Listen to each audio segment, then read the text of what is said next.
Welcome to Create Grow Profit Coaching Stories. I am Morris from CreateGrowProfit.com, and today I'm speaking to Lori Beard. Lori helps people become their best friend instead of their biggest enemy. Lori, thank you so much for being here today. Where are you calling in from? I am calling in from Dallas, Texas, in the US. How are you, Morris? Thanks for having me. Thank you for being here today. I'm great. Thank you so much. Um, First question always on the show, Lori, is how did you become a coach? And especially when was the first time you officially called yourself a coach? Okay, do we have 3 hours? No, I'm just kidding. Yeah, so I was the fourth of four children. I was the youngest, at number four, and I was raised by a group of amazing women. So my mother was the breadwinner figure, and my grandma stayed home. She agreed on helping my mom, taking care of us. And I saw how these amazing women were strong, needed to survive, and created this little community to support each other. And I don't know, since then, I've been observing human behavior and taking mental notes, right? And also, my grandma, I was so hungry for her teachings. You know how some adults are. They just want to lecture you, and sometimes we roll our eyes and want to look the other way. But no, for me, I wanted her wisdom. And I was so thirsty and hungry for her wisdom. I always say she was my first coach, my dear grandma. And my mom was my example of hard work and grit and getting herself out there to win it. She was fighting for us, right, as a single mom, but or divorce. They got divorced when I was born, and because of this divorce, I always grew up with this complex, like, why was it that my parents didn't get together or fought to stay together? And that's how I was my worst inner critic. I was my worst enemy, thinking that I had some damage, or I had a defect or something, because then I associated my parents' divorce with rejection or with me. I took it very personal, when, of course, I don't know what was happening in their lives, and as an adults, they made that decision. But fast forward, I wanted to be a mom, and I got married, and I gave birth and raised 8 children. And I was so blessed to stay at home. Like I said, my mom wasn't able to stay home, but I really loved having that grandma there present. And I think when my child number eight went to school, I'm like, what am I going to do now? That's when this burning desire to do something else or contribute something more to the community other than with my motherhood and my children, that's when that desire started or woke in me. And that's how I found out about an amazing coaching program. And that's when everything started. Wow. I mean, as we spoke a little bit before we hit record here, I still can't believe how many children you have and grandchildren too, you said, because you look, as I said, you look so fresh, you know. Oh, that's so sweet. Thank you. And you even introduced yourself as a grandma, which is unbelievable. Yeah, depending on when you're listening to this in September of 2024, I'm going to have my grandbaby number 6. Big family. So that's a lot of fun. Yeah. When would you say was the first time you called yourself a coach? Do you remember that time, or was it a seamless transition? Yeah. I know I left that part of the question unanswered. I think with the coaching program and everything that I was learning and absorbing, remember, from my grandma's teachings, I was always like so eager to learn. And as I took classes, learning about human behavior psychology classes and things like that, I was like, oh, so intrigued. And I think more is like, whenever we got homework to deal with ourselves, like to have this self discoveries, that is when I started considering myself a coach, because I kind of also became my first client. And I think back in 2017, 2018, when I was going through all this self discoveries, crying like, what? I need to answer to what? I need to dig within me and come up with an answer for this deep question that nobody has ever asked me. With our coaching, you know how powerful questions are. And when we ask this deep questions to our clients, that's when I'm like, I have heard so many times, no one's ever asked me that question before. I never thought of that before that way. I never looked at that this way. And that's what was happening to me when I was just participating on the studies, being a very engaged and active student. Then I realized I was becoming my own first client. So I don't know if that answers. No, no, totally. No, it's I think a lot of coaches experience that where, and I think that is kind of coaching. We grow first, and that allows us to help others grow through a similar transition or change. Absolutely. And then we had homework to coach each other as peers, other students. And then when those coaches would ask us questions, or when I would ask them coaches to be, oh my goodness, that was so good, so helpful to help each other as uh, co-students. We don't call each other co-workers, but co-students or classmates. And it was so great to go through those experiences of awakening, even breakthroughs with some answers that we needed to come up with. Not come up with because we were making them up. It's just like self-realization. And that self-awareness is just pivotal in our own change and transformation. Do you remember some of the questions? Because you mentioned like so many times you hear people react with, I've never been asked that question. Do you have a catalog of questions that provokes this response, or is it individual? It is very individual, but it's a skill we learn. And there's a book, and depending on where your audience is from, they will appreciate. I have it in various languages. Preguntas que valen oro in Spanish, or power questions. And this is a very insightful book. Pre AI, right? We are so conditioned and so used to now. We're so spoiled now with AI that you can also do that. And whatever resource is out there for you to come up with very insightful questions, for you to have this amazing thought provoking session with a client, um, not just to let pass the time pass by during the session, just for that client to tap into their inner answers. And to answer your question, I do have a bank of questions like, tell me more. Why do you think that? How is that real for you right now? Is that your worst enemy voice talking to you? Or is that the voice of you having hope for yourself? Or who's inflicting that? Is it self-inflicted, or is it other voices that you were used to listening to? So those are my questions that I have, go-to questions that are very good and effective. But like you said, it's also very personal. So I have a specific client right now wanting to improve in certain skills, because my intake forms, and if you're listening to this and you're a brand new coach, that intake form, if it's designed for you to create a blueprint to better help that client, I encourage you to just research. And there's many templates out there online. Create or try to find an intake form that will help you already understand where is your client's pains, where is your client's needs and wants and desires. So from that intake form, I already knew what was, kind of how is my discovery call first, then intake form, right? And then you understand where your client wants to go, and then you ask AI, if you're using AI, a set of questions that will help this client understand himself better and guide them to where they want to go. So Well, okay. First of all, thank you for sharing your questions. They are very powerful. And what you've just shared here too is very interesting regarding the intake forms. So do you have some tips on how to design or structure such an intake form?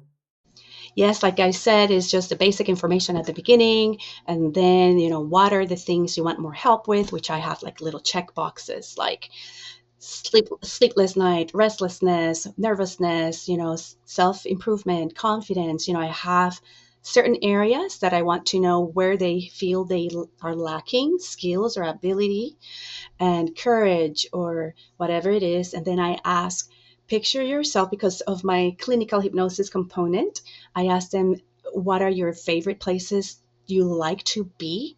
Because if during the session we are talking about something that's triggering some bad memories and things like that, then I have that in my little toolbox to try to help my client calm down and imagine themselves in this beautiful place. Okay, so if I already know my client loves to be at the beach or in a specific place in the world, I'm like, hey, just calm down, just take a deep breath, imagine yourself at this place. Then, I have that right in my toolbox or tool belt. And I also want to ask the client what are their three main goals in life. Okay, depending on where they are in life. Now I have that as a guide. Okay, this is where this person wants to be. So, how can I help my client get there? Okay, if that's too ambitious, you cater it to one or two of those goals, or ask them which of those three goals, is the most important to acquire in that amount of sessions they sign up for or program they sign up for. But it's very important to design an intake form that will give you as much information as you need, to make those sessions very intentional, meaningful, and productive for the client and for yourself as a coach. Yeah, I like how structured you are, Laurie. Thank you for sharing that. Oh, you're welcome. You're welcome. And that's separate from an agreement. I don't know if also the coaches out there need to hear that other than the intake form, which is for you to understand the client more, the agreement is very important too. Agreeing on terms and conditions, on punctuality for the appointments, on if there's a no show, then it's like it's prepaid and it's like a no show. um, and it's like, I have my expertise here, but my coaching doesn't do anything else that I'm not promising you, like financial advice, legal advice. I'm not going to do that. So the person signs up also an agreement. So that's also very important. Yes, that's true. Yeah, making sure expectations are clear, not just what you're working on with your client, but also the legal stuff. So not like legal, but I think you know what I mean. It's just agreements. Once upon a time, our word was enough, but nowadays we need a little bit more. Those small prints, and things like that. The style of coaching, is it democratic? Is it more authoritative? Like, do you want me to be kind of like a football coach, like spitting in your face? I know some people said, no, no, no, no, that will shut me down. That I don't work that way. And they say, no, no, no, no, I want you to kind of be happy medium. Because that's why we're there for, right? We're there for them, to support them, and depending on the style they want from us, that's what we need to deliver. So all kinds of things you can put in that agreement form too. And what is it the kind of coaching you do today, and what kind of people do you work with today? I am eager to work for with people that want transformation and change. Most likely, I attract people that are going through or undergoing hidden grief, meaning they don't even know that's a thing, but they're so blocked due to something that has happened in the past that they cannot move forward. And they're blocked. They have limiting beliefs or thought processes that don't allow them to think, I can do this. I'm wonderful enough that I can do this. And I can pass through my fears or through my limitations. Again, whether they are self inflicted or inflicted by some voices of authority from their past, grown-ups, teachers, whatever it is, or a loved one in a romantic relationship. You're never gonna be good enough. You're never gonna be an artist. You're never gonna be a good enough man or husband or whatever. And if they're done, like they're like, there must be something else in life. I want to change, I want to get over this, those are the people that seek me. I know this is a very important podcast that you have, and I know you're a marketing expert, Morris, but I also believe that doing all those things, social media presence, good marketing, good funnels, is where the game is. At the same time, Morris, I have experience too, and I have my little lighthouse philosophy. And my lighthouse philosophy is that I'm going to have my social media presence. I'm going to have my good website that describes my information and who I am, what is it that I do, and who is it that I'm looking to work with. But I believe that if we are irradiating our light, all the ships will get to the firehouse. We'll get to safe to port, and will find me because they're looking for me, Lori Beard, or they're looking for you, Morris Grant, and they want what you're offering. And that is who I have been very successful with. People that find me because they are so tired of being tired that they check out my information. They're like, oh, this is what I want. I get it. I get what is it that she may help me with, and I want it. And boom, there's a client. Yeah, when it's a good match, it's effortless, right? Absolutely. And what we're seeking is seeking us. So when the student's ready, the teacher shows up, and it's just like the law of attraction, if you believe in that. And I believe in it. Yeah. No, I resonate with that too. You mentioned the marketing and the marketing game, and I think about that a lot with people that I work with because marketing is marketing is not really complicated. It's like, it's not like when you're a doctor or a lawyer, you need a degree and you become certified. But you don't become a certified marketer. Anyone can be a marketer. It's not that hard. But the thing is, doing it is difficult because of many personal blocks, mental blocks. And that's why I think the work that you do is so important because if you don't believe in yourself or you don't believe in your message or you hate yourself on camera or how you look on pictures, whatever, then you're not doing marketing.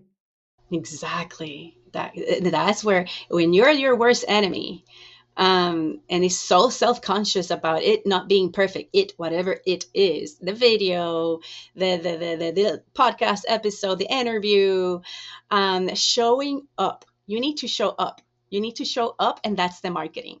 You need to show up, be yourself, and love what you do, and for people, for you to be able to transmit that through the lenses, through the lens, through the screen, and for people to get to think that's what I need. So I think that as coaches we need to get ourselves out there, and I invite you, and some people like invitations, some people like challenges. I challenge you, I invite you, whatever resonates with you, to try it. To either, if you don't like to be in camera, remember back in the day when in-person activities and meetups and networking groups existed, try to find a networking group, shake hands with people, and tell them very easily what is it that you do. Like Morris asked me at the beginning of the show, at the interview, how is it that you want me to introduce you? I'm like, well, I help individuals to become their best self, their best version of themselves by becoming their best friend and ally. And I'm like, oh, I like that. So if you want to shake people's hands, say, hey, this is what I do. This is what I do. Simple, simple. Many of us like to complicate it and sound smart and all that. And people will go, whoa, I don't understand. I still don't know. And that's happened to me. That's happened to me more is when I'm not very clear with what I do, or who is it that I want to work with, or what is it that I want to offer the world. It causes confusion. I don't understand, what is it that you do, Lori? I'm like, okay, I don't blame you. I don't understand what I do either. But the more I tap into the message I want to bring out, it's easier and easier. But I like that you take it with humor though. Like that's good. I know. We have to make fun of ourselves, and it's been quite a fun journey for me. Yeah, I think especially online, like people are a little afraid of doing that because there is this perceived pressure to look like an expert. And so in that world, it's even more refreshing if someone can, you know, make a little fun of themselves or be lighthearted about any confusion that they create. But what I really loved was how you said, show up and love what you do. I think that is very, very powerful. I like how you summarized that. I'm gonna I'm gonna use that in the future if it's okay with you. Absolutely, Morris. So you and I have talked a little bit of all the things we like to do or we've done or we're doing. And at some point I was making like 100% profit on something that I was doing that I'm very passionate about, but the burning desire is not like a big fire, right? It's just, I like to do this, but I like to do this other thing, and which is coaching. And this project was helping me fund my brick and mortar office at the time. And I don't have a brick and mortar office. I work like this now, or in nature walks with my clients, which is amazing. And I'm like, is it that I'm making 100% profit here? And it's so lucrative. Like I'm making money here effortlessly. Um, and I'm still fighting for this other thing, and it's a little bit harder. And then I just did the thing that I teach my clients to do, like be quiet and to tap into my inner self and inner greatest answers and wisdom. It's like, Lori, because your heart is not fully there. Your heart is here, and that's why you're pursuing this, even though it's a little bit harder, because that is where your fire is and your love. And I would do this without pay, but I've learned that's hard too. But when you know that what you're doing doesn't feel like work, and that is just the best combination. And I was doing that because I needed it, right? And it was creating a profit. But that coaching was where my heart is, and where my heart was and still is, because I love to see the transformation in my clients. I love that after one session, they have already experienced some kind of difference, and some kind of difference in their state, emotional state, in their energy, or their vision for life and their hope for life. So that is where my passion is. We need to talk about that more because I saw on your website that you have a 7R system and you use clinical hypnosis. But before we get into that, since you mentioned your transition from your previous business to the coaching business, how did you get your first batch of clients? How did you start your practice? Like I set up at the lighthouse factor, is like that. I probably had made my first posts that in the I took like a business class and also all that too, right? They wanted us to get clients and things. Now create your Facebook page and now record yourself. Oh my goodness, it was so hard. So my first client was off of Facebook. One person that thought that I was his answer, and it was an amazing experience. An electrician, and he was competing with another electrician, and I helped him realize that he didn't need to compete. He needed to just with somebody else. He needed to compete with himself, and oh my goodness, all the goals with that intake form were fulfilled, and he was able to increase his income, etc. But it started with himself. So to answer, yes, it was through one of my first postings on Facebook, first video post. So people want to understand who you are. They want to see you. They want to hear your voice, your inflection. They want to see your facial features. And maybe I have repelled people with that, or maybe I have attracted people with that. And that's what we want. So that's why we need to get ourselves out there. Hmm. I have to say, I hear that very rarely. Most of the coaches tell me stories of how they started in their network. But this is a rare case where you posted on social media, on online, and got your first client like that. I think that speaks volumes to your ability to show up on social media. Oh, absolutely. Absolutely. Yes, people want to learn who you are. They want to like you and trust you. And I had seen that with a coach. I'm not sure if you know who she is. She's in the United States. Her name is Marie Forleo. amazing coach.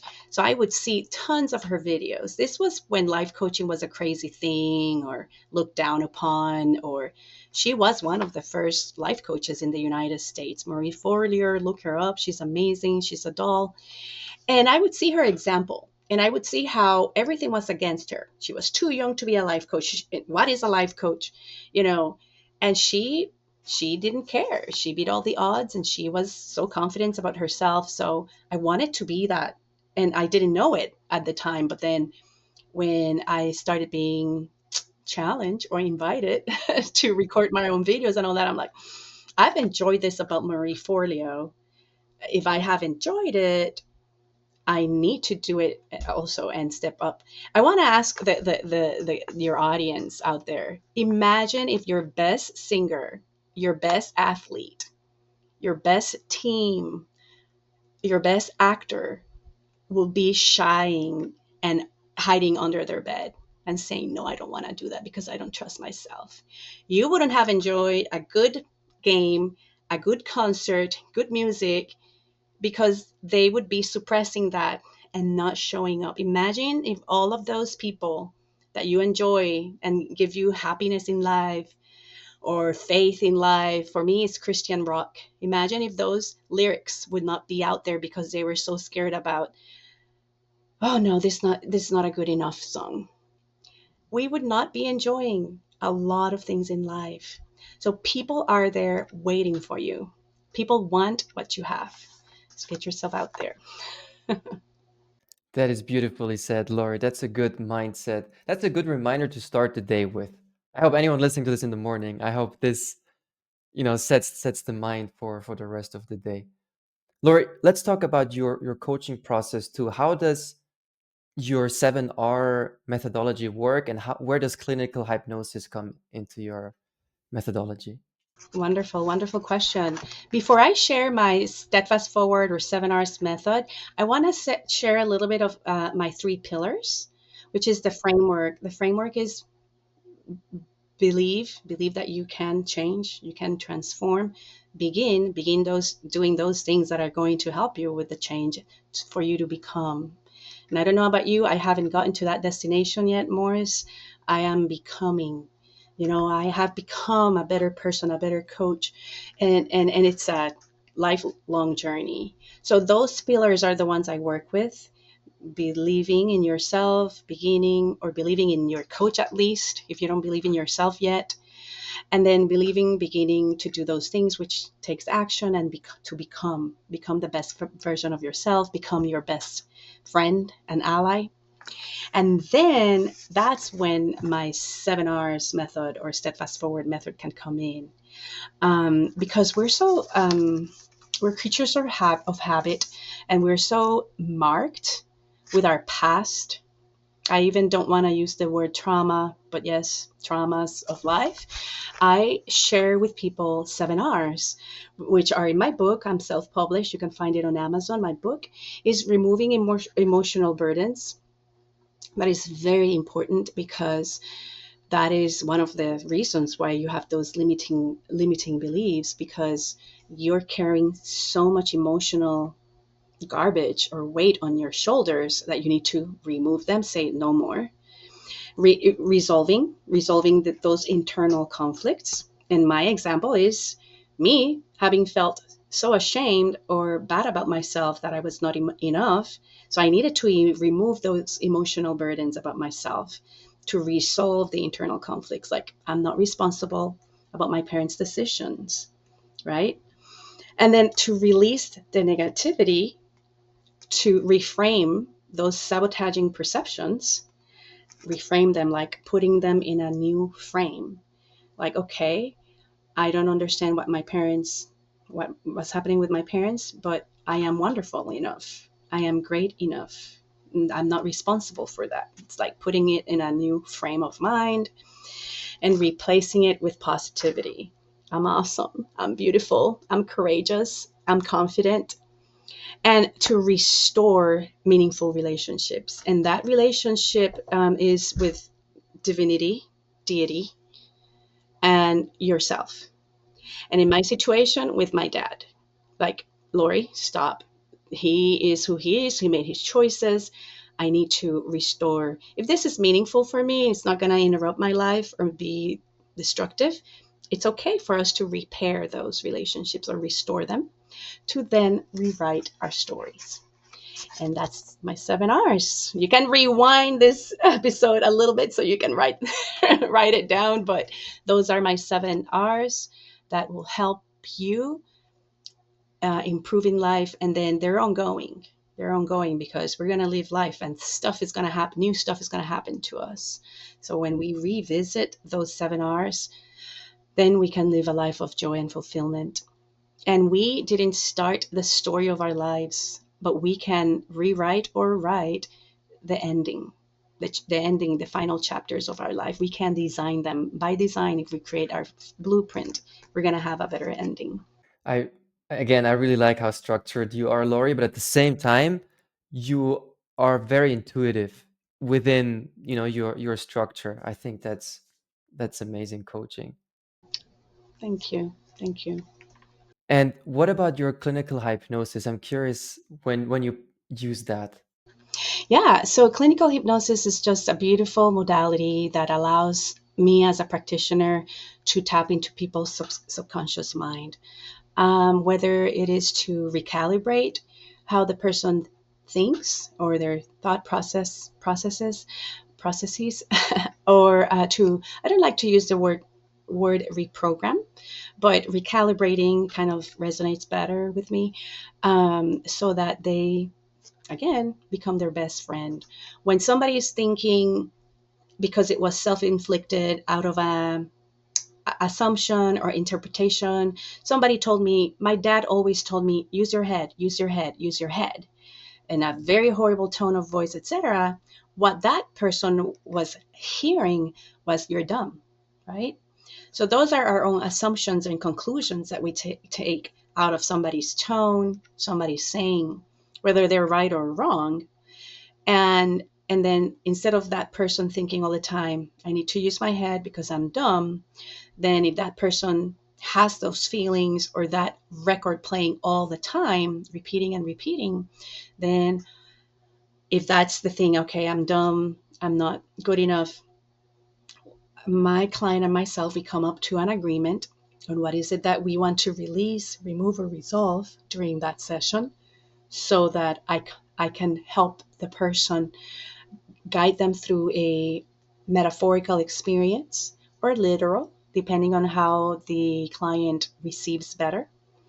And we can go through an experience where I help the client to relax so that they are open to receive their subconscious mind, so that we can recalibrate those thoughts, those limiting beliefs by resolving them, releasing them. And it's so amazing how the subconscious mind knows how to do it on its own with my guidance and my voice. And then just I help that client to come back to be alert, and the person comes back as a new person. I see it in their countenance. I see it in their emotional state and in their energy, and even in their body, how they stand, how they walk. It's just an amazing experience. So words are very important, Morris, and I have a whole keynote talk and presentation on words. And words is what I use to help the clients at a subconscious level. Is that keynote available online to watch? Can I link to it below the episode? Oh, it's a keynote that I have done in live events. I don't have. Oh, okay, okay. So, all right. So, okay, if people want to hear that, they gotta hire you. They have to hire me or invite me to their podcast for to just talk about that. Yeah, it's just basic. If I tell you don't think of a pink elephant, what's your mind going to do? Yeah, the pink elephant is right there. Right? So that's the basic takeaway from the keynote, is just say, hey, if I want you to think of a gray elephant or a purple elephant, I'm going to ask you to think of a purple elephant. And that's how the mind reprograms for negativity. Teachers in school, don't forget the homework. The conscious mind is so gullible that it's going to think forget, Mm, yeah. and instead of remember. I see so many billboards. I see a lot of marketing information with words that are not going to help, that do a disservice, instead of helping get people or hook people into. Um, Lori, I think it's fascinating what you do. Where can people find you listening to this, and which links do I put below the episode? my webpage, steadfast-forward.com, and just Lori at steadfastforward.com if you want to talk to me or email me. But it's very simple. I'm all over Facebook, Instagram. It's Lori Beard, so you can see what I have. I also, Morris, which we're excited that you're coming to our podcast with my business partner. Unlocking Freedom in Nature is what also where you can see me, and there's a channel on YouTube where you can see me interviewing a lot of experts and professionals in their story of how they are leveraging from art and nature to be happy. But yeah, this was a great experience. Thanks for having me, Morris, and I'm here for you.